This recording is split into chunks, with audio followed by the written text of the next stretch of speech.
Here's the actual graph of Farmville's growth. So you can see down the bottom left, they launched in July. Within 2 months, sort of mid-September, they'd hit 50 million. And they keep rocketing up, and this is actually active users. And you can see it sort of level off, and then it's dropping down a little bit. And that's the other part with being on a platform, is that you're often at the will of the platform owner to change their policies around. And Facebook just recently changed their policy, but it had started to level off before that actually happened. Now, another of Zynga's product is their Zynga poker game, which with the crowd here I thought I'd have a bit of a look at. Their male-female split is not at that 50-50 area, it's more 25-75.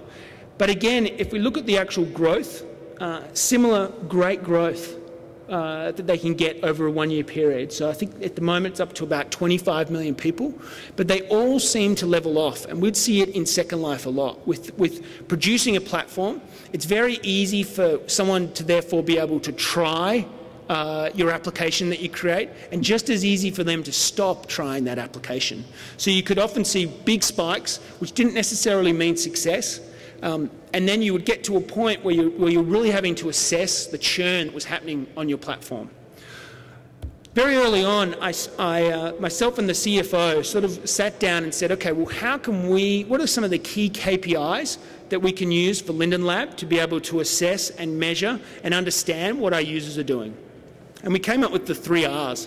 3 R's being revenue, registration, and retention. And they were key to our business and very key to anyone that were creating applications. And you can see it with the applications that are happening, for instance, Farmville, as it drops off.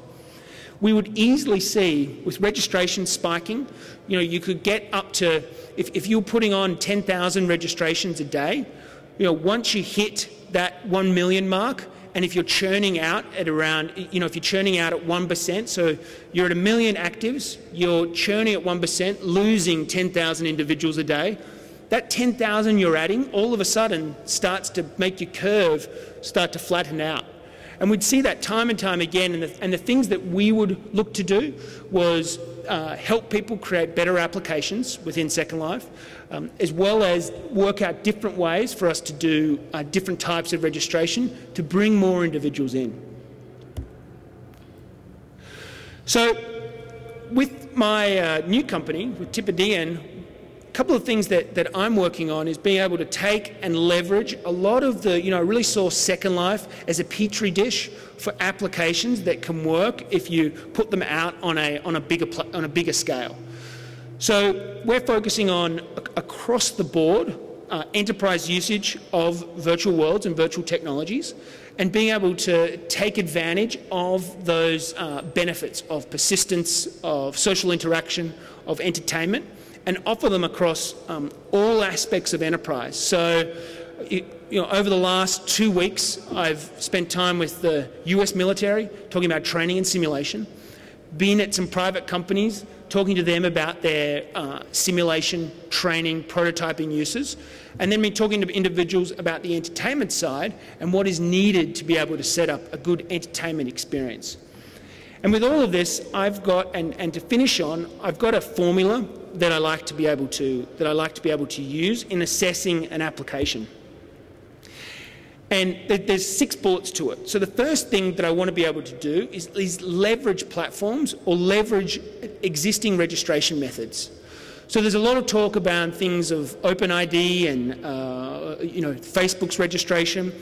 And I took a screen grab of a website that I sign up for, that in signing up, I could sign up for them by putting all my details on there, or I could use my Gmail account, my Yahoo account, or my Facebook account, which just makes a very quick registration. The other point there is providing persistence. I really think it's important for that persistence. So when individuals come and go, they know that it's changing. They know if they're not in there, they're potentially missing something because the world, the experience is still going on. The transactionability is really key, and we're seeing a lot of the platforms like Facebook starting to put in their own transaction engine. With Linden Lab, when we introduced the Linden dollar, and especially when we introduced the currency exchange, we didn't know how it was going to be taken up. In the early days, we would throw things over the fence and see what happens. And the transactions were really, really important. So you've probably seen recently, like Facebook, for instance, is looking at coming out with their own currency because it's a transaction engine that they've got the registrations. If they can get the trusted billing information, then that transaction engine can be leveraged by other individuals. And so I feel it's very important.